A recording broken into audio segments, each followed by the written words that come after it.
ထန်တရားတော်ကြီးကိုရွတ်ဖတ်ပူဇော်ကြရအောင်ဒီလိုရွတ်ဖတ်ပူဇော်ဖို့ဆိုတာလည်းပဲအခြေအနေအကြောင်းအရရပြည့်စုံမှရွတ်ဖတ်ပူဇော်နိုင်တယ်ကျမ်းမာရေးလည်းကောင်းမှမိမိတို့ကိုယ်တိုင်လည်းပဲတရားတရားလည်းပဲပြည့်ပြည့်ဝဝထက်တန်နေမှမိမိတို့ရဲ့မို့တာရည်သမီးစီးပွားရေးတွေကလည်းပဲဒီလိုလွတ်လပ်ခွင့်ရှိမှအာမနောက်တစ်ခါယာတိဥရုလည်းပဲအန်တုပြီးတော့လာနိုင်မှာနော်ခုလိုအေးတဲ့အချိန်မှာဆိုလို့ရှိရင်ဒါမိမိနွေးနွေးထွေးထွေးနေခြင်းပဲမဲ့လို့လည်းပဲကုသိုလ်နဲ့နှွေးအောင်ပြုကြတယ်တဲ့ကုသိုလ်တွေမအေးအောင်ပြုကြတယ်ဒါကြောင့်ပဋ္ဌာန်းတရားတော်ကြီးကိုမလာနိုင်တဲ့ပုဂ္ဂိုလ်များကလည်းပဲမိတို့အိမ်မှာအကြောင်းမှာရွတ်ဖတ်ပူဇော်ပြီးတော့လာနိုင်တဲ့ဒကာကြီးဒကာမကြီးတို့ကဥဆောင်ပြီးတော့ရွတ်ကြဖတ်ကြပူဇော်ကြရအောင်ဓမ္မအဋ္ဌံဆိုတဲ့အထက်မှာယခုလိုပဋ္ဌာန်းတရားတော်ကြီးကိုရွတ်ကြဖတ်ကြနာကြတာဟာအင်မတန်မှကောင်းမြတ်တယ်အဲ့ဒီကောင်းမြတ်တဲ့ကုသိုလ်ကိုအစင်မပြတ်ပြုလုပ်မယ်လို့ဓမ္မအဋ္ဌံလေးလည်းပြုထားပြီးတော့ဒါလေးကအာကိုရာအထာရာအမှန်စင်စစ်ဖြစ်ပါလေတဲ့တွေးကြည့်လိုက်တိုင်းအနန္တရသမန္တရပစ္စည်းတွေအစင်မပြတ်ဖြစ်ထွန်းပြီးတော့ဒကာကြီးတို့ဒကာမကြီးတို့တွေရွတ်ဖတ်တဲ့ပုဂ္ဂိုလ်တွေအားလုံးဟာတရားအစဉ်တွေတန်းနေပြီးတော့ကုသိုလ်အစဉ်တွေတန်းနေပြီးတော့အကုသိုလ်တွေတောင်မှမဝင်နိုင်ဘူးတဲ့ဒါကြောင့်မို့လို့မိမိတို့အတွက်ဘဝအာမခံခြင်းဆိုတာလေးကိုရအောင်ပြုလို့အထောက်ကြရမယ်အခြားသောအရေးတွေကတော့အများကြီးပါပဲတဲ့သို့တော့ဒီအရေးလေးကိုတော့ဖြင့်ကိုယ်အရေးတဲ့နော်သူများရေးမဟုတ်ဘူးကိုယ်အရေးလေးတွေကိုတော့ဖြင့်ဒီအချိန်လေးတော့တို့လာနိုင်တဲ့ပုံကိုယ်တွေကလည်းလာကြပြီးတော့မလာနိုင်တဲ့ပုံကိုယ်တွေကလည်းပဲပုံမှန်လေးတော့ဖျားရှင်ရှိမှဖြစ်ဖြစ်မိမိအခန်းထဲမှာဖြစ်ဒါလေးရလွယ်လွယ်ကူကူခေသဘောတရားအရာအမတန်မှမိမိတို့စုခုလို့ရနိုင်တဲ့တရားပန်းတွေကိုဆွလန်းကြရမယ်လက်စုပ်လက်ကင်ပြုနိုင်ကြရမယ်ဒါလေးကတကယ်နှစ်သာရပါပဲတဲ့နော်အဲကြတော့သာသနာဆိုတာမိခိုအားထားရမိခိုအားထားရအဆုံးအမတွေကိုကိုယ်တိုင်ယူမှရတယ်ပေးမိမယ်လို့မယူချင်မရဘူးတဲ့ဒါကြောင့်မလို့ဘုန်းတော်တွေကနှစ်ကာနဲ့ယူကြရအောင်ပဋ္ဌာန်းတရားတော်ကြီးကိုရွတ်ကြမယ်ဖတ်ကြမယ်အစင်မပြေဉာဏ်ပညာတွေထောက်အောင်ဓမ္မန္တာစကဝါလေတုအတရာကိသံတုဒေဝတာတတမံမုနိရာဇတသုနန္တုသက္ကမောဂရံဓမ္မသဝနာကာလောအယံဗဒ္ဒန္တာဓမ္မသဝနာကာလောအယံဗဒ္ဒန္တာဓမ္မသဝနာကာလောအယံဗဒ္ဒန္တာနမောတတ္တဘဂဝတောအရဟတောသမ္မာသမ္ဗုဒ္ဓတ္တနမောတတ္တဘဂဝတောအရဟတောသမ္မာသမ္ဗုဒ္ဓတ္တနမောတတ္တဘဂဝတောအရဟတောသမ္မာသမ္ဗုဒ္ဓတ္တဟေတုပစ္စယောအာရမဏပစ္စယောအရိပရိပစ္စယောအနန္တရာပစ္စယောသမနန္တရာပစ္စယောသာဇာတပစ္စယောဣညာမိညာပစ္စယောနေတယပစ္စယောဥပါနေတယပစ္စယောပုရိသဒပစ္စယောပစ္စဇာဒပစ္စယောအာဒေဝနာပစ္စယောကာမပစ္စယောဝိပါကပစ္စယောအာဟာရပစ္စယောအိန္ဒရိယပစ္စယောဇာနာပစ္စယောမေဃပစ္စယောတံမြုဒ္ဓပစ္စယောဝိပယုဒ္ဓပစ္စယောအာတိပစ္စယောနာတိပစ္စယောဝိကတပစ္စယောအဝိကတပစ္စယောတိတတနေနာပါဒဗံဓမ္မံပရိစ္ဆာ Tatanina Padabo Demo Obisadi Na Hedu Pisaya Vizigesa Gade Kane Bresa Vizigesa Gado Moho Pavanaya Padabandamam Bresa Pavanaya Padabo Demo Obisadi Na Hedu Pisaya Odisa Tagade Kane Bresa Odisa Tagado Moho Deva Dadanina Na Pavanaya Pada Bandamam Bresa Deva Dadanina Na Pavanaya Pada Bodamo Obisadi Na Hedu Pisaya Ahedu Kan Deva Dadanina Na Pavanaya Pahadavan Ekan Kanam Bresa Teyo Kana Seda Tamotani Sarupan Vekane Bresa Aheduka Paritane Kane Deva Dadanina Na Pavanaya Padavan Ekan Kanam Bresa Teyo Kana Kadada Sarupan Dvekane Bresa Dvekana Kane Bresa Vitu Vito Bresa Kana Ekam Mahabudam Bresa Teyo Mahabudam Mahabude Bresa Seda Damotana Rubam Kadada Rubam Ubara Rubam Pahidam Ara Damotana Uru Damotana Adinya Dadana Ekam Mahabudam Bresa Teyo Mahabudam Mahabude Bresa Kadada Rubam Ubara Rubam Tadanina Pada Bandamam Bresa Deva Dadanina Na Bhavanaya Pada Bodhamo Obisadi Na Aramana Pisaya Tadanina Pahada Vikhane Bresa Seda Tamotana Rubam Bhavanaya Pada Bandamam Bresa Deva Dadanina Na Bhavanaya Pada Bodhamo Obisadi Na Aramana Pisaya Bhavanaya Pahada Vikhane Bresa Seda Tamotana Rubam Deva Dadanina Na Bhavanaya Pada Bandamam Bresa Deva Dadanina Na Bhavanaya Pada Bodhamo Obisadi Na Aramana Pisaya Deva Dadanina Na Bhavanaya Pada Vikhane Bresa Seda Tamotana Rubam Padetane Kane Deva Dadanina Na Bhavanaya Pada Vikhane Bresa Kadada Rubam Kane Bresa Vitu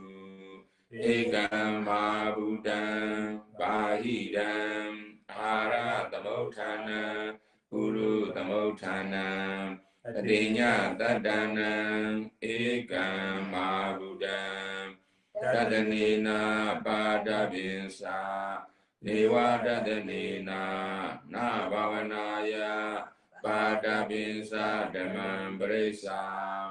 Deva Dadanina Na Bhavanaya Pada Bodhamo Obisadi Na Aramana Pisaya Dadanina Pada Vikhane Sa Mahapudesa Padesa Seda Tamotana Rupan Pavanaya Padabinsa Niwa Dadanina Na Pavanaya Padabinsa Tamambresa Niwa Dadanina Na Pavanaya Padabodamo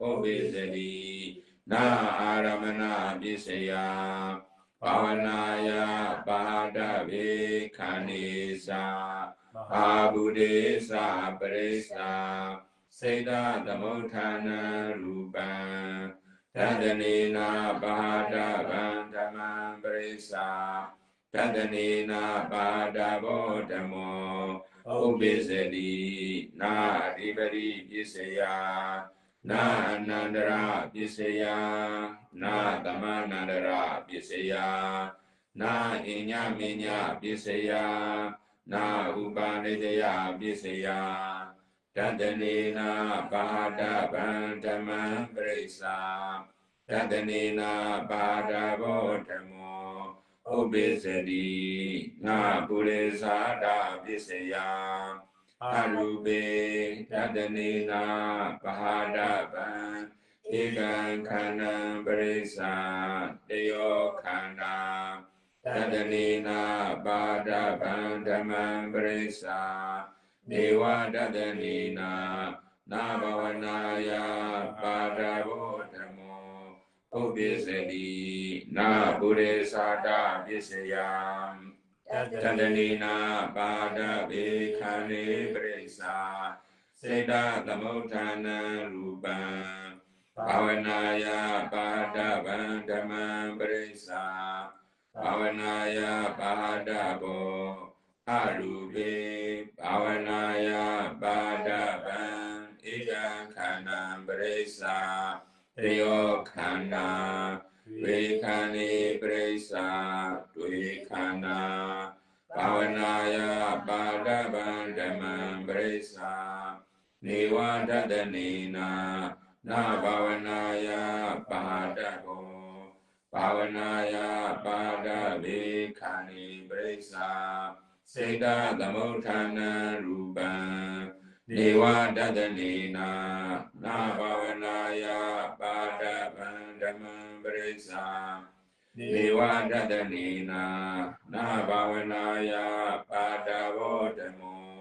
Obisadi Na Purezada Visaya Arube Niwadadanina Na Pavanaya Pahadavan Egan Kana Presa Teo Kana Vekane Presa Tuikana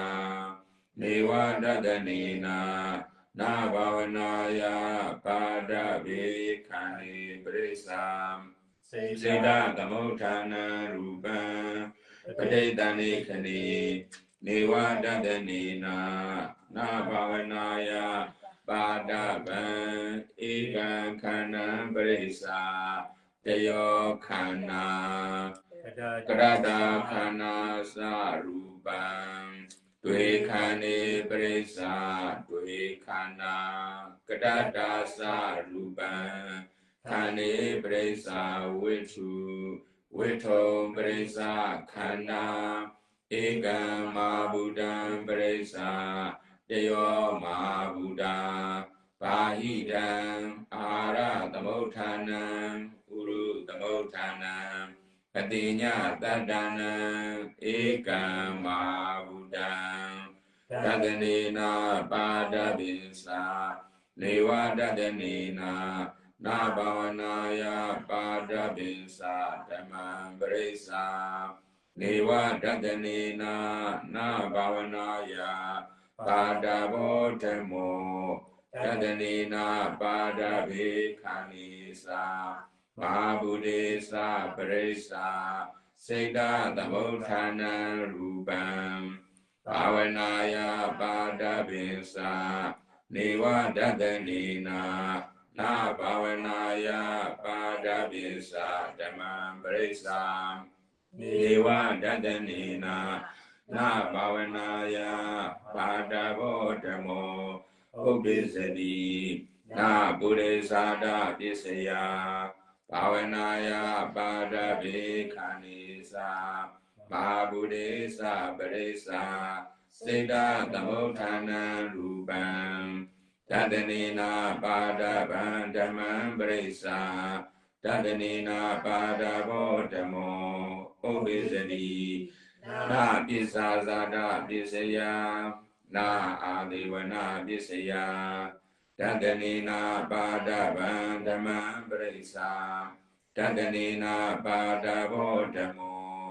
ဥပိစတိနာကာမပိစယတတနေနာပါဒဗေခန္တိပရိစ္ဆာတတနေနာပဟာတဗာစေရနာဘာဝနာယပါဒဗံဓမ္မံပရိစ္ဆာဘာဝနာယပါဒဘောဓမ္မောဥပိစတိနာကာမပိစယဘာဝနာယပါဒဗေခန္တိပရိစ္ဆာဘာဝနာယပါဒဗာစေရနာနေဝတတနေနာနာဘာဝနာယပါဒဗံဓမ္မံပရိစ္ဆာနေဝတတနေနာနာဘာဝနာယပါဒဘောဓမ္မောဥပိစတိနာကာမပိစယနေဝတတနေနာနာဘာဝနာယပါဒဗေခန္တိပရိစ္ဆာနေဝတတနေနာနာဘာဝနာယပါဒဗာစေရနာပါဟိတံအာရသမုဋ္ဌာနံဥရုသမုဋ္ဌာနံတတိညတတနံဧကံမာဟုတံတတနေနာပါဒဗံဓမ္မံပရိစ္ဆာတတနေနာပါဒဘောဓမ္မောဥပိစတိနာဝိပါကပစ္စယနေဝတတနေနာနာဘာဝနာယပါဒဗံဓမ္မံပရိစ္ဆာနေဝတတနေနာနာဘာဝနာယပါဒဘောဓမ္မောဥပိစတိနာအာရပိစယပါဟိတံဥရုသမုဋ္ဌာနံအတိညတတနံဧကံမာဟုတံနေဝတတနေနာနာဘာဝနာယပါဒဗံနာဣန္ဒရိယပစ္စယပါဟိတံအာရသမုဋ္ဌာနံဥရုသမုဋ္ဌာနံဧကံမာဟုတံအတိညတတနံမာဟုတေပရိစ္ဆာရူပဇီဝိဒိန္ဒရိယံနေဝတတနေနာနာဘာဝနာယပါဒဗံဓမ္မံနာဇာနာပစ္စယပိဇဝိညာဏတာဂတံဧကံခန္ဓာပရိစ္ဆာတယောခန္ဓာတွေခန္ဓေပါဟိတံအာရသမုဋ္ဌာနံဥရုသမုဋ္ဌာနံအတိညတတနံဧကံမာဟုတံနေဝတတနေနာနာဘာဝနာယပါဒဗံနာမဂပစ္စယအာဟိတုကံနေဝတတနေနာနာဘာဝနာယပါဒဗံအာဟိတုကပဋိတံနေခဏေဧကံမာဟုတံပါဟိတံအာရသမုဋ္ဌာနံဥရုသမုဋ္ဌာနံအတိညတတနံဧကံမာဟုတံတတနေနာပါဒဗံဓမ္မံပရိစ္ဆာနေဝတတနေနာနာဘာဝနာယပါဒဘောဓမ္မောဥပိစတိနာသံယုဒ္ဓပစ္စယတတနေနာပါဒဗံနာဝိပယုဒ္ဓပစ္စယအရူပေတတနေနာပါဒဗံဧကံခန္ဓာပရိစ္ဆာဘာဝနာယပါဒဗံနာဝိပယုဒ္ဓပစ္စယအရူပေဘာဝနာယပါဒဗံဧကံခန္ဓာနေဝတတနေနာနာဘာဝနာယပါဒဗံနာဝိပယုဒ္ဓပစ္စယအရူပေနေဝတတနေနာ na bavanaya padavan ekan khanam parisa bahidam ara tamothanam uru tamothanam tadinya tadana tadanina padavan dhammam parisa nevadanina na bavanaya no nati pisaya no vigata pisaya na hetuya dini na aramane pinsa na ripariya nawa na anandare pinsa na tamanandare pinsa na inyamenye pinsa na upanede pinsa na buddhisa tata na pisasade nawa na adewane nawa na kame dini na vibhage nawa na are ekan na indri ekan na zane ekan na megi ekan na tamyude pinsa na vibhyude dini no natiya pinsa no vigade pinsa hedu pisaya na aramane pinsa na ripariya nawa na anandare pinsa na tamanandare pinsa na inyamenye pinsa na upanede pinsa na buddhisa tata na pisasade nawa na adewane nawa na kame dini na vibhage nawa na tamyude pinsa na vibhyude dini no natiya pinsa no vigade pinsa na hedu pisaya aramane dini anandare dini tamanandare dini tahazade dini inyamenye dini nedeye dini upanedeye dini urezade dini adavane dini kame dini vibhage ekam hare dini enriye dini sane dini meje dwe tamyude dini vedyude dini atiya dini natiya dini vigade dini avigade dini tadu tadu tadu ဒီတရားတော်ကြီးတွေကိုရွတ်ဖတ်ရတာအင်မတန်မှကုသိုလ်ထူတာပဲအင်မတန်မှဘုံကံကြီးတာပဲကုသိုလ်လည်းထူလို့ဘုံကံလည်းကြီးလို့ဒီပဋ္ဌာန်းတရားတော်ကြီးကိုရွတ်ကြဖတ်ကြရတယ်အဲ့ဒီပဋ္ဌာန်းတရားတော်တွေကဝိပဿနာတရားတွေကိုလေ့လာသိရှိပြီးတော့ကျင့်ကြံကြိုးကိုအထောက်မယ်ဆိုလို့ရှိရင်ဒီဘဝတည်းမဟုတ်ဘူးအသိဉာဏ်တွေကျွဲပြီးတော့လောကုတ္တရာနိဗ္ဗာန်ထိရောက်နိုင်တယ်တဲ့ဒါကြောင့်လို့လောကီလောကုတ္တရာနှစ်ဖြာကိုအကျိုးများစေတဲ့ဒီတရားတွေကိုစူးစမ်းပြီးတော့ပွားများကြရမယ်အရင်တစ်ပတ်ကတော့ဒါပွားများတာဘာဝနာယပါဒပံတဲ့အခုတစ်ပတ်ကျတော့မြတ်စွာဘုရားကဓာတ်တဏိနာပါဟတပံတဲ့ပယ်ရမယ်တဲ့နော်အဲ့ဒီပယ်ခြင်းတရားတွေကိုအကြောင်းပြုပြီးတော့နောက်တစ်ခါအကြောင်းတရားတွေစိတ်သုံးသွားတယ်တဲ့ဒါဖြင့်အကြောင်းကြောင့်အကျိုးဖြစ်တာကိုတန်တရားလေလို့ခေါ်တယ်တန်တရားလေဆိုတာဘာပါလဲအကြောင်းကြောင့်အကျိုးဖြစ်တာအကျိုးတွေဖြစ်တာဒီအကြောင်းတွေအကျိုးတွေကဒုက္ခသစ္စာတွေပဲမဟုတ်လားမှန်ပါဗျာအဲ့ဒီဒုက္ခသစ္စာတွေမှာစိတ်သုံးသွားအောင်ဆိုလို့ရှိရင်တဲ့ခုနမြင်မှုကြားမှုစားမှုတွေ့ထင်မှုနားမှုအရသာခံမှုသိမှုမှန်တယ်များကိုသိနေရမယ်ပထမဦးဆုံးနော်သိရမယ်အဲ့ဒါပဋိညာ၃ပါးနဲ့ပိုင်းခြားသိရမယ်တဲ့ပဋိညာဘယ်နှပါးပါလဲ၃ပါးအဲ့ဒီ၃ပါးနဲ့ပိုင်းခြားသိရမယ်နောက်ဆုံးကျတော့သိပြီးတော့ပွားရအောင်မယ်သိပြီးတော့ဘာလုပ်အောင်မှာတော့ပွားရအောင်မှာပွားတာကတိရဏပဋိညာ ပွားယုံနေပွားမှာတော့မဟုတ်သေးဘူးပဲရအောင်မယ်ဘာလို့အောင်မှာတော့အဲ့ဒါပါဟာနာပဋိညာဒါဖြင့်ဒီပဋ္ဌာန်းတရားတွေမှာလည်းပဲပဋိညာသုံးပါးပါမနေဘူးလားပါပါဗျာ ညာတပဋိညာသိအောင်လုပ်ရမယ်တဲ့ခန္ဓာ၅ပါးယုံနာတရားတွေကိုသိအောင်လုပ်ရမယ်အဲ့ဒီတရားတွေကဒုက္ခသစ္စာတွေပဲလို့သိအောင်လုပ်ရမယ်နောက်တစ်ခါအဲ့ဒီခန္ဓာ၅ပါးယုံနာတရားတို့ကိုပွားများရအောင်မယ်အထက်ထအဖန်ဖန်ပွားများရမယ်ဒုက္ခသစ္စာပဲယုတ်နာနှစ်ပါးရှိတဲ့အထက်မှာလည်းပဲယုတ်လည်းမမြင်နာလည်းမမြင်ယုတ်ဆင်းရဲနာဆင်းရဲယုတ်အစိုးမရနာအစိုးမရစသည်ဖြင့်ပွားများတာကိုတိရဏပဋိညာလို့ခေါ်တယ်ဘာလို့ခေါ်ပါလဲတိရဏပဋိညာပါခင်ဗျာဒါဖြစ်ရင်ပွားများတိုင်းကုသိုလ်တွေရောမထူဘူးလား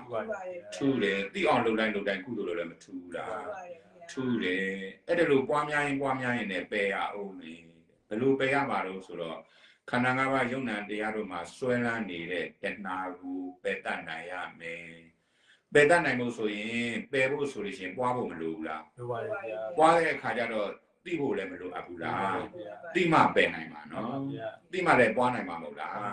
ဒါဖြင့်ရုပ်ရဲ့နာရဲ့လို့ခန္ဓာ၅ပါးရှိတာဆင်းရဲသလားချမ်းသာသလားဆင်းရဲပါဗျာဒါဖြစ်ရင်အဲ့ဒီဆင်းရဲမှုခင်တွယ်မှုတွေကိုဆင်းရဲတာအမှန်သိလို့ရှိရင်ခင်တွယ်မှုတွေရှိပါဦးမလားမရှိတော့ဘူးအဲ့ဒါကိုတဏှာကိုပယ်တယ်လို့ခေါ်တယ်ဒါဘယ်လိုပယ်တယ်လဲဆိုတာနော်ပါတ္တပဆိုတာဘယ်လိုပယ်တယ်လဲဆိုတော့တဏှာမာနဒိဋ္ဌိကိုပယ်တာဘာတွေကိုပယ်ပါလိမ့်တဏှာမာနဒိဋ္ဌိပါဗျာအေးအဲ့ဒါရေးကြည့်တယ်နော်ပယ်တယ်ဆိုတော့တို့ဘာတွေပယ်မှမသိဘူးဖြစ်နေလို့နော်ပါဟတဗံပယ်အပ်သောတရားတွေကိုပြိဿအကြောင်းပြု၍ပယ်အပ်သောတရားဆိုတာတဏှာမာနဒိဋ္ဌိပယ်အပ်သောတရားဘာတွေပါလိမ့်တဏှာမာနဒိဋ္ဌိပါဗျာဒီတရားတွေကဘယ်မှာဖြစ်တာဆိုတော့ခန္ဓာ၅ပါးမှာဖြစ်နေတယ်ခန္ဓာ၅ပါးကိုအစွဲပြုပြီးတော့တဏှာမာနဒိဋ္ဌိတွေဖြစ်နေတယ်ဒါဖြင့်ခန္ဓာကိုခင်တွဲတဲ့တဏှာမရှိဘူးလားရှိပါရဲ့ဗျာခန္ဓာကိုငါခန္ဓာဆိုပြီးတော့မာနတွေရောမဖြစ်ဘူးလားရှိပါရဲ့ဗျာမြဲတယ်ဉာဏ်တယ်ဆိုပြီးတော့ဒိဋ္ဌိအယူတွေရောမရှိဘူးလားရှိပါရဲ့ရှိတယ်ဒါဖြင့်ပွားများရင်နဲ့ဒီရုပ်ရဲ့နာရကမြဲသလားမမြဲဘူးလားမမြဲပါဘူးမမြဲမှန်းသိတော့ဒိဋ္ဌိအယူကိုပယ်လိုက်တယ်မဖြစ်ဘူးလားဖြစ်ပါရဲ့ဖြစ်တယ်နော်ဒါဖြင့်သိကောင်းတာပဲဒါဖြင့်ငါခန္ဓာငါဥစ္စာဆိုတာတွေရောရှိပါဦးမလားရှိပါပါဘူးယုံနာကိုအမှန်မြင်လေပွားနေလေအဲ့ဒါလိုပွားရင်နဲ့ပါဟတ္တပကိစ္စတွေမပြီးဘူးလားဒါဖြင့်သိရမယ်တဲ့ပွားရမယ်တဲ့ပယ်ရမယ်တဲ့တိပဲစိုက်ပွားစိုက်သွားပြီနော်စိုက်တယ်ဆိုတာនិရောဓသစ္စာစိုက်တယ်ဆိုတာဘာသစ္စာပါလဲនិရောဓသစ္စာတဲ့အဲ့ဒါလိုကျင့်ပါတယ်တတနိနာပါဒဗံဓမ္မံပရိစ္ဆာတတနိနာပါဒဘောဓမ္မောဥပ္ပစ္စတိနာဟေတုပစ္စယဟေတုအကြောင်းတရားနော်နာမြင်လိုက်တော့အကြောင်းတရားတွေမရှိတော့ဘူးတဲ့ဒါဖြစ်ရင်အကြောင်းတရားအကျိုးတရားတွေမရှိတာနိဗ္ဗာန်အကြောင်းတရားအကျိုးတရားတွေလဲနေတာကတန်တရားထဲမှာထွက်မြောက်တာပေါ့ဒါဖြင့်ဆူတောင်းနေရတာလားပယ်ရတာလားပယ်ရတာပါဗျာဆူတောင်းနေရတာလားပွားများရတာလားဆူတောင်းနေရတာလားသိအောင်လုပ်ရတာလားသိအောင်လုပ်ရမှာပါပွားများရင်ပွားများနဲ့သိလာတယ်သိရင်လည်းပဲပွားများလာတယ်ပွားများရင်ပွားများနဲ့ပဲမလာဘူးလားပဲလာရဲ့နော်အဲ့ဒါလို့အသိဉာဏ်တွေတိုးပွားလာတာတဲ့အဲ့ဒါလိုမှမဟုတ်ရင်နဲ့မောဟဖြစ်တယ်တဲ့ဘာဖြစ်ပါလဲမောဟဆိုတာအဝိဇ္ဇာမသိလားဒါဖြင့်တတ္တဝါတွေရဲ့အစအဝိဇ္ဇာကလို့ပြောကြတယ်နော်ဒါဖြင့်အဝိဇ္ဇာကဘယ်ဖြစ်တယ်လဲဆိုတော့အဖြေရှာကြအောင်ဆိုဒါဖြင့်အဝိဇ္ဇာနဲ့အဝိဇ္ဇာကြီးလည်းစပုံနေတာနော်အဝိဇ္ဇာဘယ်ကဖြစ်တယ်ဆိုတော့ဝိသိကိစ္စကဖြစ်တယ်ကြည်စမ်းနော်ဒါဖြင့်ဘုံတို့ရွတ်ပြီးနော်ပထမဦးဆုံးစာပိုက်မှာ139ပါလေဝိသိကိစ္စတာကတိခန္ဓေပရိစ္ဆာဝိသိကိစ္စတာကတောမောဟောကြည်စမ်းနော်ဝိသိကိစ္စဖြစ်သွားလို့ရှိရင်နဲ့မောဟတွေဖြစ်တယ်တဲ့ဝိသိကိစ္စတော့တန်တရားတွေလေတန်တရားတွေငါခန္ဓာမြဲပြီလားမမြဲဘူးလားယောဂဆင်းရဲသလားမဆင်းရဲဘူးလားနာငါဆင်းရဲသလားမဆင်းရဲဘူးလားအစိုးရသလားအစိုးမရဘူးလားဆိုတော့တန်တရားတွေပွားတာအဲ့ဒီလိုပွားပြီးတော့မသိမှုတွေရောက်မသွားဘူးလားဒါဖြစ်ရင်ခန္ဓေပရိစ္ဆာဝိသိကိစ္စတာကတောမောဟဒါဖြင့်ပဋ္ဌာန်းတရားတော်ကြီးနဲ့ကြိုက်သွားပြီနော်ဒါဖြင့်မသိမှုဒီဘယ်ကစစ်စင်လာလဲဆိုတော့ဝိသိကိစ္စတန်တရားဖြစ်မှုကနေပြီးတော့ဖြစ်လာတယ်နော်နောက်တစ်ခုရှိသေးတယ်ခင်ဗျ။ဩဒိစ္စတာဂတိခန္ဓေပရိစ္ဆာဩဒိစ္စတာဂတောမောဟဝိသိကိစ္စနဲ့ဩဒိစ္စတို့ကြောင့်မသိမှုဖြစ်တာကို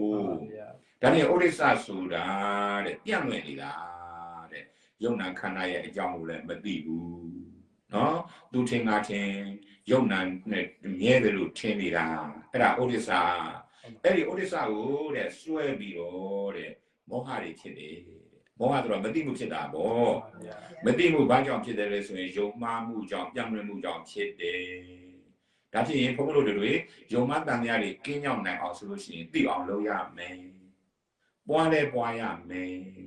အဲ့ဒါဆိုရင်သိမှုတွေမဖြစ်ဘူးလားဖြစ်ပါတယ်ဗျာဟောသိမှုတွေဖြစ်တော့မမြတ်ဘူးလားမြတ်တယ်ဒါကြောင့်ဝိနည်းအထကရာမှာ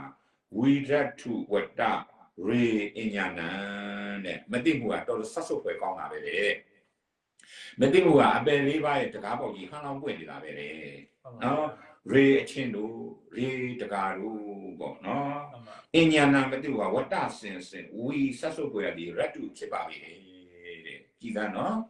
အဲ့ဒီမသိမှုကြောင့်ဘုန်းတို့တန်တရားလဲမနေဘူးလားမသိမှုကြောင့်ဆင်းရဲမနေဘူးလား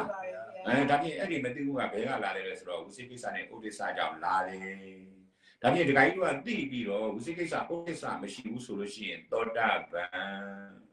ကဲဒါဖြင့်တရားတွေကသိတော့မြန်လို့စရာကောင်းတာပဲနော်လေးနဲ့တယ်နော်ဒါဖြင့်ဒီကိစ္စကိုအထုတ်နေတော့ရုပ်ထင်ထင်နန်းထင်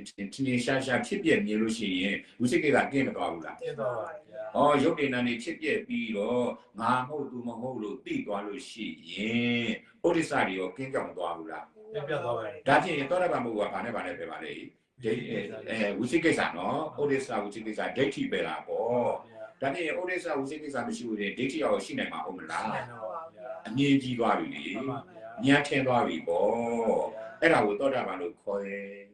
ဒါဖြစ်ရင်ဒကာကြီးတို့အာထုတ်တိုင်းဒကာမကြီးတို့အာထုတ်တိုင်းဒကာကြီးဦးဆိုအောင်လို့တော်တိတာမင်းတို့အာထုတ်တိုင်း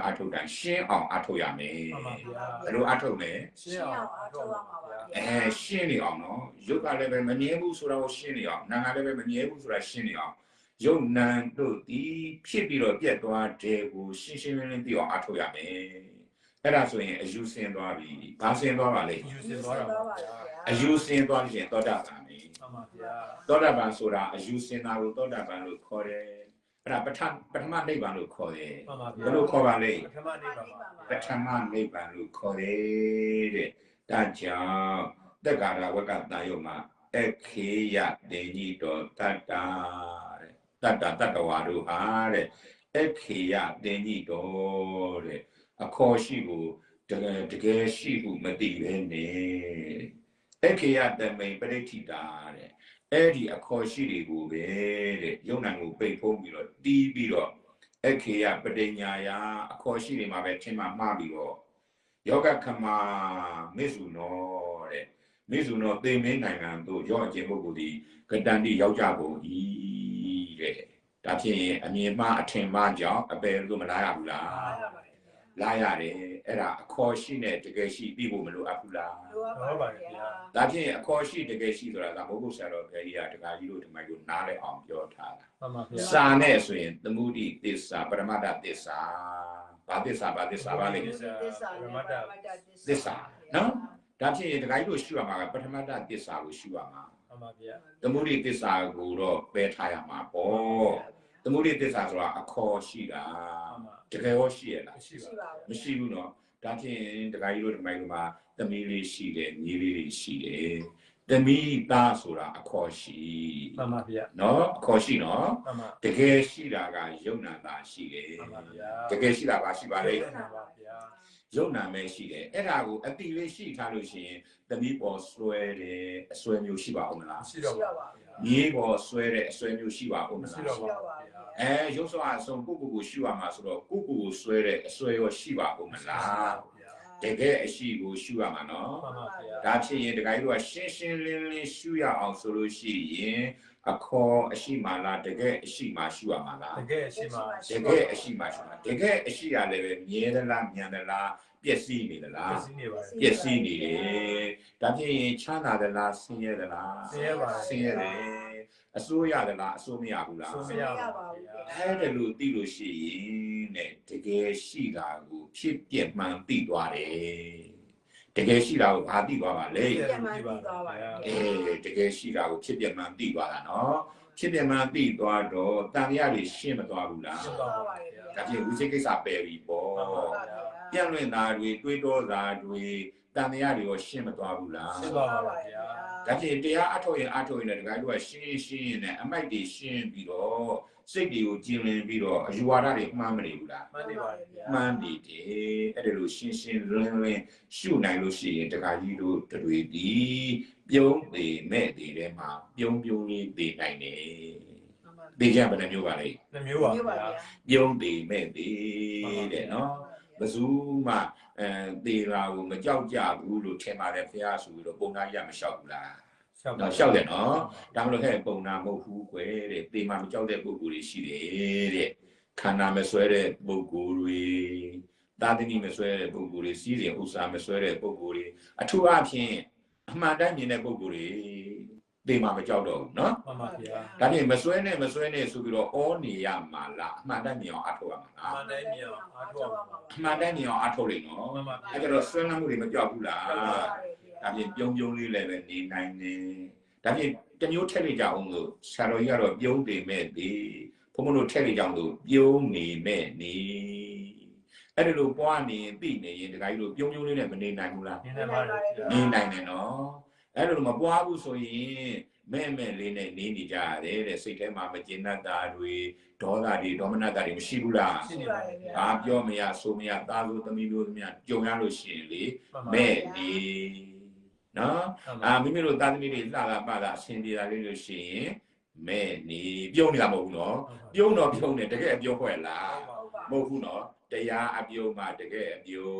တရားနဲ့ပြုံးမှ တကယ် တကယ်အပြုံးအဲ့ကြတော့အများအားဆင်းနေရမှာပေါ့ မှန်ပါဗျာ ဒါဖြင့်ပြုံးနေမဲ့နေပြုံးသေးမဲ့သေးဆိုပြီးတော့လေးခုမရှိဘူးလား ရှိ ရှိ ပါ ပါတယ် ရှိတယ်နော်ဒါဖြင့်ဘုန်းဘုန်းတို့တွေကမြတ်စွာဘုရားရဲ့တပည့်သားတော်တွေဖြစ်သည့်အားလျော်စွာပြုံးလေးနေဖို့လည်းပဲနီလမ်းရှိဘူးလား ရှိပါ ပါ တယ် ဗျာ ပြုံးလေးသိဖို့ရောနီလမ်းရှိဘူးလား ရှိ ရှိ ပါ ပါ တယ် တယ်ဗျာ နောက်ဘဝကူကောင်းဖို့ရောနီလမ်းရှိဘူးလား ရှိပါတယ်ဗျာ နောက်ဘဝမှာနောက်ဘဝချုပ်သိမ်းပြီးတော့နိဗ္ဗာန်ထိရောက်နိုင်တဲ့နီလမ်းတွေရောမရှိဘူးလား ရှိပါတယ်ဗျာ ရှိတယ်ဒါဖြင့်အားရတာပေါ့ကြည်ညိုရာကျိုးနတ်တာပေါ့ မှန်ပါဗျာ ကိုယ်ကိုယ်ရာကျိုးနတ်တာပေါ့ မှန်ပါဗျာ အဲ့ဒါလိုမှမဟုတ်ဘူးဆိုလို့ရှိရင်ဘုန်းဘုန်းတို့တွေအမှတ်တွေမှားနေလိမ့်မယ်နော်တာမှသမီးမှလင်းမှယောက်ျားမှနော်အဲ့ဒါတင်ညာနဲ့ဖုံးလွှမ်းနေတာအမှတ်မှားနေတာဘာမှားနေပါလဲအမှတ်မှားနေရနော်အခေါ်ရှိတကယ်ရှိမှာအခေါ်ရှိမှာပဲမှားနေတာနော်အဲ့ဒါကိုတင်ညာဝိပ္ပန္လာတလို့ခေါ်တယ်အမှတ်မှား မှန်ပါဗျာ ပြီးတော့မှအတိမှားအဲ့ဒါလို့ဆွဲလန်းနေလဲတတန်နေရာလုံးကိုငါသမီးငါယောက်ျားငါခန္ဓာဆိုတော့ဆွဲလန်းနေတော့စိတ်ထဲမှာရောအတိတွေမှားမနေဘူးလား မှန်နေပါတယ်ဗျာ အဲ့ဒါစိတ်တာဝိပ္ပန္လာတာအတိတွေမှားပြီးတော့နောက်တစ်ခါအယူတွေမမှားဘူးလား မှန်ပါပါ မှားတယ်တဲ့ငဲတယ်လို့ထင်တယ်ချမ်းသာတယ်လို့ထင်တယ်ငါသားငါသမီးလို့ထင်နေတယ်အဲ့ဒါဒိဋ္ဌိဝိပ္ပန္လာတာဒါဖြစ်ရင်အတိမှာအမှန်မှားအရင်စမယ်နော် မှန်ပါဗျာ အမှန်ကိုအရင်မှားလိုက်တယ်နော် မှန်ပါဗျာ အမှန်မှားတယ်နောက်တစ်ခါမှအတိမှားတယ်ပြီးတော့မှအယူမှားတယ်ဒါဖြင့်အဲ့ဒီအမှားတွေနဲ့ပဲတန်မြာလဲမနေဘူးလား နေနေပါ နေ တယ် ပါ ဗျာ ဗျာ ဒါကြောင့်တာဝေကယူစရာကောင်းတာမြတ်စွာဘုရားမိန့်ထားတာလူတသိမ့်သေးလို့ရှိရင်တယောက်သူပတိကိုမရောက်ဘူးတဲ့ဒါကြောင့်လဲဆိုတော့အယူမှားပြီးတော့အမှန်မှားပြီးတော့အတိမှားပြီးတော့သေသွားကြလို့ကဲတေခါကြီးတေချာစဉ်းစားကြည့်နော်တခါကြီးတေချာစဉ်းစားကြည့် မှန်ပါဗျာ တေခါនេះမှာငါသားငါသမီးလို့အမှန်မှားမသွားဘူးလား မှန်ပါ အတိရောမှားမသွားဘူးလားအဲ့ဒီမှာလည်းအယူမှားပြီးတော့အပေတို့သွားရတယ်တဲ့သူဂရိဘုံတသိမ့်တော့ မှန်ပါ တသိမ့်မှာတယောက်မှသူဂရိဘုံရောက်တာမရှိဘူးဆိုတော့တော်တော်လေးကိုဆိုတယ်ဒါဖြင့်လူတိုင်းနော်အာရဟန်းတွေရောဒီတိုင်းပဲပေါ့အယူမှားတယ်ရှိလို့ရှိရင်အတိမှားတယ်ရှိလို့ရှိရင်ပညာမှားတယ်ရှိလို့ရှိရင်ဒီလတ်ဒီခီမသွားရဘူးလား သွားပါဗျာ သွားရတယ်တဲ့တသိမ့်သေးမှသူဂရိဘုံကိုတယောက်ရောက်တာမရှိဘူးတဲ့ဘာကြောင့်လဲဆိုတော့မှားပြီးသေးလို့အမှန်မှားပြီးသေးလို့ပေါ့ မှန်ပါဗျာ အတိမှားပြီးသေးလို့ပေါ့အယူမှားပြီးသေးလို့ပေါ့ မှန်ပါဗျာ ဒါဖြင့်သေမှုမှာလည်းနှစ်မျိုးရှိပြန်တယ်အဆိုးသေးကဘယ်လိုဆွဲပြီးတော့သေတာရဲ့ဘာပါလဲ ဆွဲပြီးသေးတာပါဗျာ ပြီးတော့မှမှားပြီးတော့အယူမှားပြီးတော့သေတာရဲ့နော်အဲ့ဒီနှမျိုးနဲ့သေတဲ့အခါကျတော့အယူမှားပြီးတော့သေမယ်ဆိုရင်ငယ်ပြိဿံပိတ္တာသူတွေပဲပေါ့ဆွဲပြီးတော့သေမယ်ဆိုလို့ရှိရင်ဒီတိုင်းပဲပိတ္တာကြီးဖြစ်အိမ်သားမှာဆွဲပြီးတော့မကြွမလို့နဲ့မဖြစ်ဘူးလားဗျာဖြစ်တယ်ဒါဖြစ်ရင်ဆွဲပြီးတော့သေတာရောအယူမှားပြီးတော့သေတာရောဆိုတော့ဒါတတိတ်မှာတယောက်ဆိုတာရောက်ခဲ့တယ်ဆိုတာမှားမနေဘူးလား မှန်ပါဗျာ ကြောက်เสียကောင်းလိုက်တာနော်ဒါဖြစ်ရင်အခေါ်ရှိမှာဘုံဘုံတို့အမှန်မှားဘူးအတိမမှားဘူးအယူမမှားဘူးအယူမကြည့်ဘူးလား ရေးကြည့်ပါ ရေးကြည့်တယ်နော်အခေါ်ရှိမှာကိုနော် မှန်ပါဗျာ ပြီးတော့မှတကယ်အရှိမှာကိုမြဲတယ်မြန်တယ်ချမ်းသာတယ်ဆိုပြီးတော့အယူမမှားဘူးလို့ရနော် မှန်ပါဗျာ အခေါ်ရှိမှာရောအဲ့ဒါလို့မှားပြီလို့ဆိုလို့ရှိရင်တခါကြီးတို့ဘယ်နေမှနေဘာပဲဖြစ်နေအယူမှားတဲ့သူတွေတပုံကြီးမရှိဘူးလား ရှိပါဗျာ ရှိတေချာစဉ်းစားနော်ဗုဒ္ဓဘာသာမို့လို့အယူမှန်တယ်လို့မထင်လိုက်နဲ့အချို့တွေကငါတို့တော့ဗုဒ္ဓဘာသာဆိုပြီးတော့အယူမှန်တယ်လို့ထင်ကြတာအဲ့လိုမဟုတ်ဘူးဗျာနော်တခါကြီးငါသားငါသမီးဆိုတော့အမှန်လည်းမမှားဘူးလား မှန်ပါဗျာ အတိလည်းမမှားဘူးလား မှန်ပါဗျာ ဒါဖြစ်ရင်ငါသားငါသမီးဆိုတော့အယူလည်းမမှားဘူးလားဗျာကဲဒါလေးကအပယ်ကိုသွားနေပြီနော်မျက်စောင်းထိုးနေပြီနော်ဒါဖြစ်ရင်ဗုဒ္ဓဘာသာလည်းပဲဒီလိုမကွဲဘူးဆိုလို့ရှိရင်အခေါ်ရှိနဲ့တကယ်ရှိမကွဲဘူးတကယ်ရှိကိုလည်းပဲမပွားဘူးဆိုလို့ရှိရင်တန်နေရာနဲ့လုံးချပတ်ချလဲမနေဘူးလားဗျာ နေပါဗျာ တိတ်ပြီးတော့တရားဟိုပါပေါ့နော်ယူစရာကောင်းတယ်တရားကြရကောင်းတယ်ဆိုတော့မိမိနှလုံးသားမှာတွင်းပြီးတော့ဟောဟုတ်တာပဲငါတို့ဖះသာကိုးကွယ်နေတာကြီးညိုးနေတာဖះဟောတဲ့တရားတွေမလိုက်နိုင်ဘူးကြောင်းတကာကြီးဖြစ်နော်ဘလောက်ပဲလှူတဲ့တကာကြီးပဲဖြစ်ငါကြောင်းငါကံငါလှူထားတာဆိုတဲ့အတိမှားအမှန်မှားအယူမှားတယ်ဆိုရင်အပင်ငယ်ကကယ်နိုင်မှာမလားလွတ်နိုင်မှာမလားမလွတ်နိုင်ဘူးဒါကြောင့်မလို့ပုရုဇဉ်တွေရဲ့မို့နေရအင်္ဂေဟာကအမြဲတမ်းအင်္ဂေဟာကအပင်ငယ်ပဲတဲ့ဒါဖြင့်ဘုန်းဘုန်းတို့တွေကံကောင်းလို့သာသနာနဲ့မတွေ့ရဘူးလားတွေ့ရနော်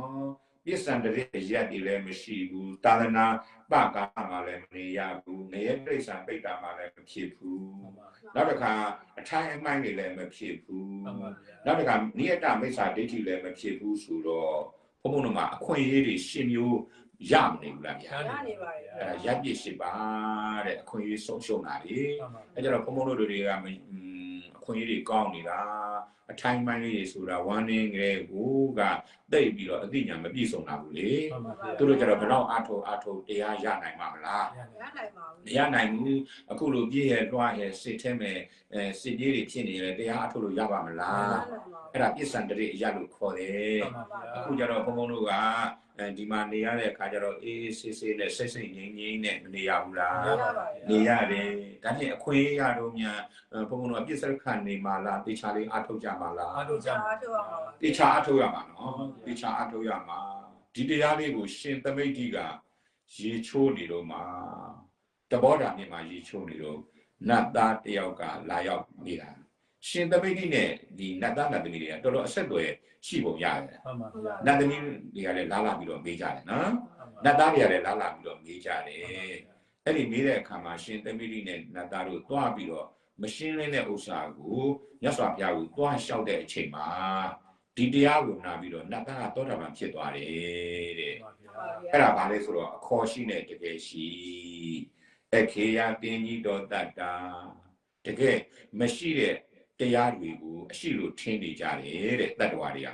အဲ့ဒီလိုမှတ်ထင်ပြီးတော့ပဲ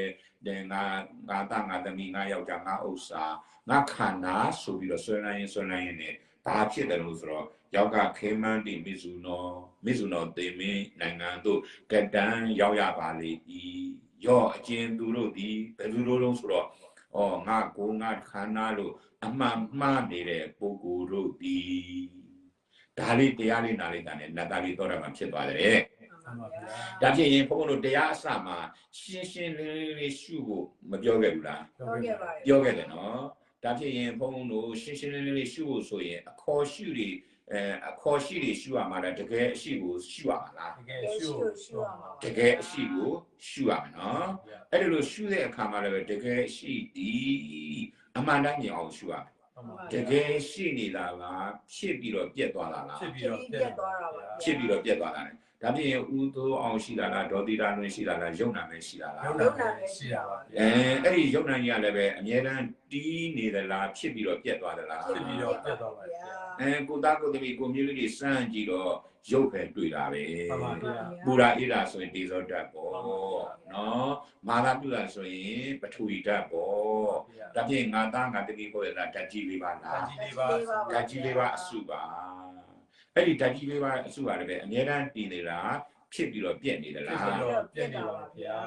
ရာသီဥတုတွေကြည့်ပြီးတော့အေးလိပ်ပူလိပ်နဲ့နော်အဲ့ဒါတွေလည်းရှိတယ်လို့ပဲလူခန္ဓာကိုယ်ကအေးလိပ်ပူလိပ်ရှိဘူးလား ရှိပါဗျာ ဒါဖြင့်ရုပ်သဘောနာမ်သဘောကိုသိရမယ် မှန်ပါ ပါ ဗျာ ဗျာ ရုပ်သဘောနာမ်သဘောဒီဖြစ်ပြီးတော့ပြက်တဲ့သဘောရှိသည်ဖြစ်ပြီးတော့ပြက်တဲ့သဘောဒီပါပါလိမ့်ရုပ်သဘောနာမ်သဘောကဲနာမ်လေးတွေကလည်းဓာတ်ကနေနာပါတတ်ပါဆိုတော့ကြည့်မှုကမျက်စိနဲ့အစဉ်တိုက်ဆိုင်တဲ့အခါကျတော့မြင်စိတ်မဖြစ်ဘူးလား ဖြစ်ပါဗျာ အဲ့ဒီမြင်စိတ်တွေကလည်းပဲဖတ်တာကြောင့်ဖြစ်တာမဟုတ်ဘူးလားအဲ့ဒီဖတ်တာတွေးထိမှုကြောင့်ဖြစ်တာဆိုတော့ခုနတွေးထိပြီးတော့အများအားမြင်နေသလားမြင်ပြီးတော့ပြက်သွားသလား မြင်ပြီးတော့ပြတ်သွား ပြက်သွားတယ်အခုမီလုံးလေးတွေကြည့်ပေါ့မီလုံးလေးတွေလင်းနေတယ်အများအားလင်းနေတယ်လို့ထင်ရတယ်အနန္တရသမန္တရပစ္စည်းကြောင့်သို့တော်လည်းပဲမိအမုံလေးတွေစူပေါင်းပြီးတော့ဖလက်ဆိုပြီးတော့အများအားလင်းနေတာဒါပြင်အနုမျိုးတွေပေါက်ဆက်တာလည်းကြည့်ပေါ့မြတ်စွာဘုရားကအနုမျိုး10မျိုးရှိတယ်လို့ပြောတယ်အိုင်စလိုင်းက1မျိုးပဲတည်တယ်နောက်ဆုံးကျတော့အဲ့ဒီ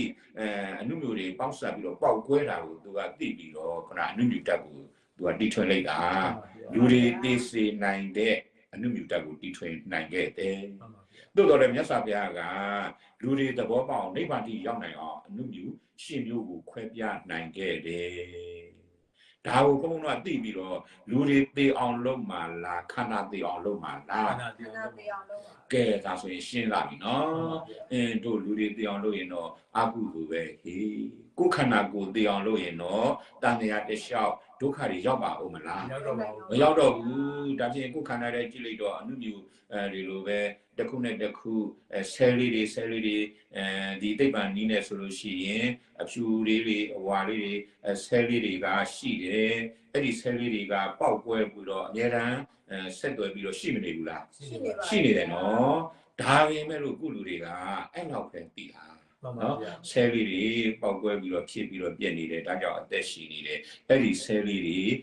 အိုတတ်တဲ့ဆဲလေးတွေကိုပယ်ထုတ်တည်တတ်တဲ့ဆဲလေးတွေကိုပယ်ထုတ်ပြီးတော့အသက်ရှိအောင်လုပ်မယ်ဆိုပြီးတော့လုပ်ကြတာနော် မှန်ပါဗျာ တို့တော့အမှန်တိုင်းလေးလေးနဲ့ရှင်းရှင်းလင်းလင်းမသိတာကဒါတွေကပေါက်ကွဲပြက်စီးနေတာဆိုတာသူတို့သိရလား မသိဘူးနော်အနေစာပဲမမြဲဘူးပဲမမြဲဘူးပဲလို့မသိဘူးဘုန်းတို့တွေကတော့မြတ်စွာဘုရားရဲ့သွန်ပြမှုကြောင့်သွန်သင်မှုကြောင့်ဒီဆဲတွေကဖြစ်ပြီးတော့ပြက်တာဒါအစုတွေကိုခန္ဓာဆိုတာအစုခန္ဓာဆိုတာဘာပါလဲ ရှုပါဗျာ အစုတဲ့ရုပ်အစုနာအစုရုပ်ကတစုနော် မှန်ပါဗျာ နာက၄စုနော် မှန်ပါဗျာ နာကတစ်ခုဖြစ်ပြီးဆိုဝေဒနာဖြစ်ပြီးဆိုပညာသင်္ခါရဝိညာဉ်တွေမပါဘူး ပါပါပါ ပါတယ်ဒါကြောင့်မလို့တစုတဲ့စုတွေကြစု မှန်ပါဗျာ အဲ့ဒီအစုလေးတွေဆဲလေးတွေပဲပေါ့ဆဲလေးတွေဆိုတော့သူကသူပေါက်ကွဲပြီးတော့ဖြစ်ပြီးတော့ပြက်မနေဘူးလား ဖြစ်ပြီးတော့ပြတ်ပါ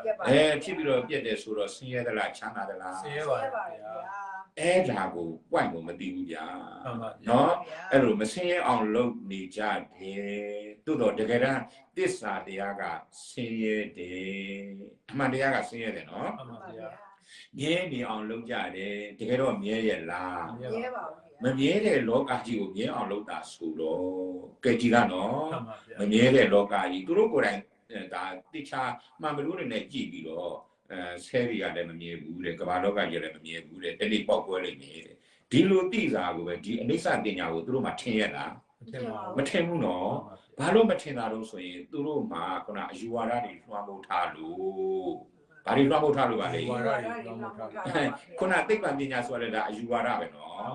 အဲ့ဒီအယူလေးတွေလွှမ်းမိုးထားတဲ့အခါကျတော့အဲ့ဒီမှာပဲရပ်တန့်နေတယ်တဲ့ဒါပြင်ကိုယ်ွယ်မှုမှာလည်းပဲကိုယ်ွယ်မှုမှာရပ်တန့်နေတာမရှိဘူးလား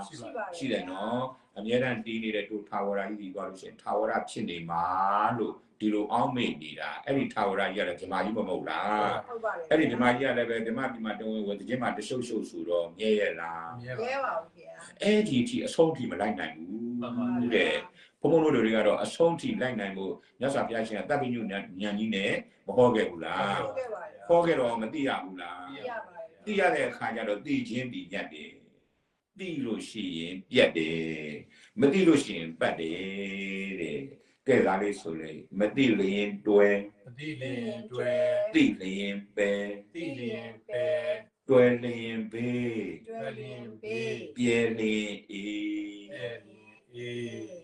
ဒါလေးပဲနော်မသိလို့ရှိရင်တွေ့တာတယ်တဲ့ attachment ဖြစ်တာပေါ့မသိလို့နော်ငါမီးလေးဟဲ့ငါသားလေးဟဲ့ဆိုတော့အခေါ်ရှိမှတွားပြီးတော့တွေ့တာမနေဘူးလား တွေ့တာလေးပါ အော်ရုပ်ဆင်းရဲနာမ်ဆင်းရဲတဲ့ရုပ်အမြဲနာမည်ရင်းမဲဘူးဆိုတော့မသိတဲ့အခါကျတော့တွေ့တာတယ်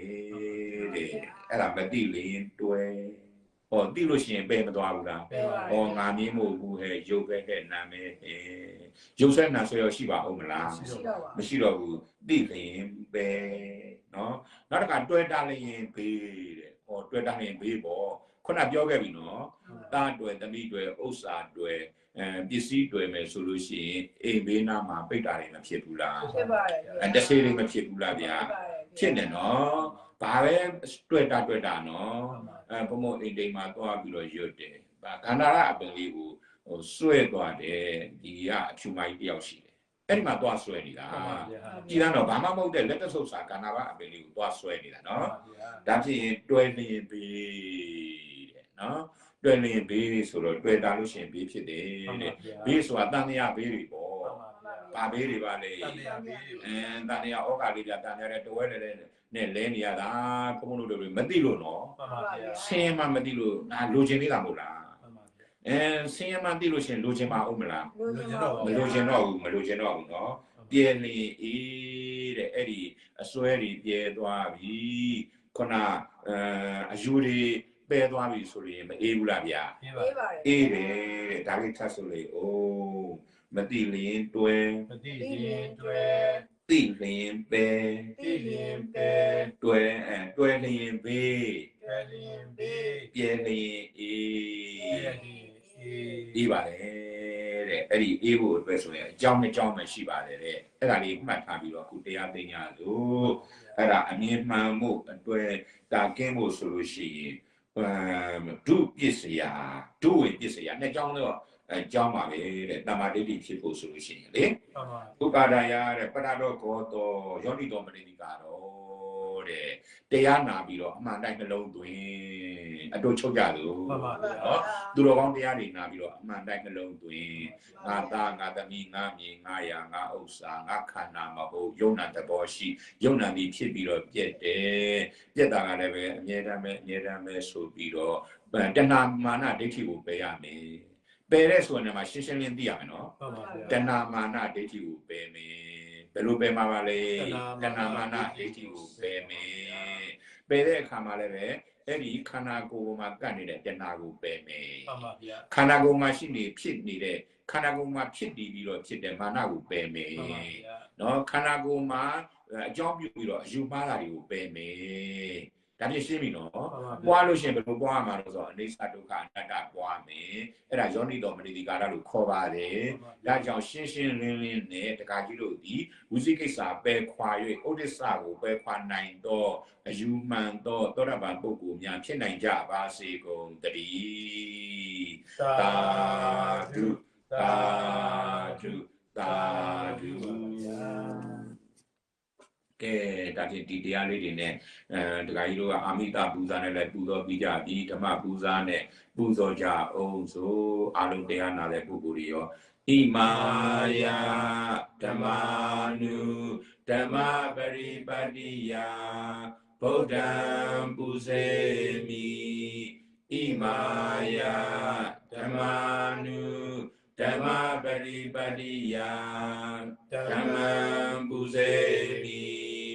ဣမာယဓမ္မာနုဓမ္မပရိပတ္တိယ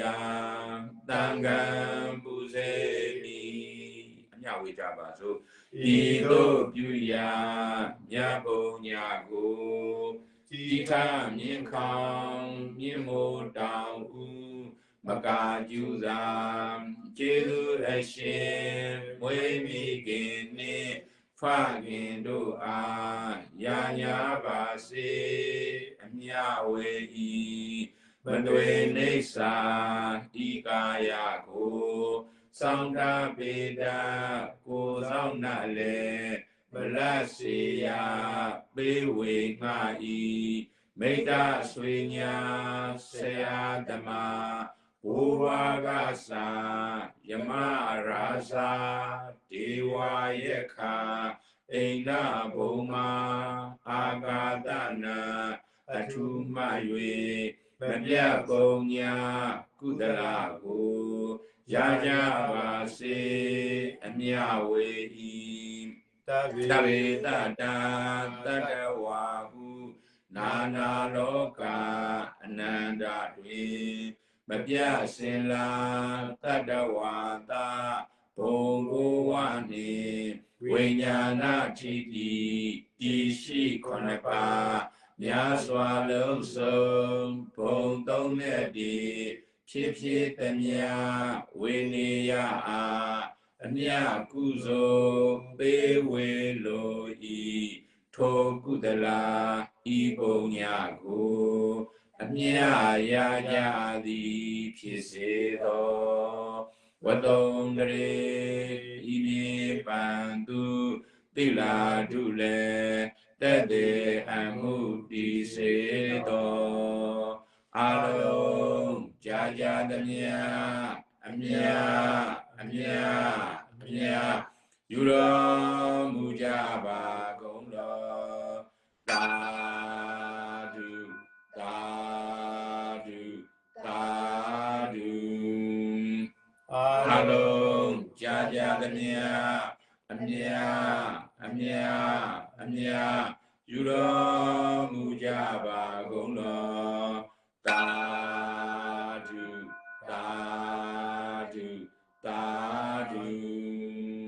အာလုံးကြာသမျှအမြ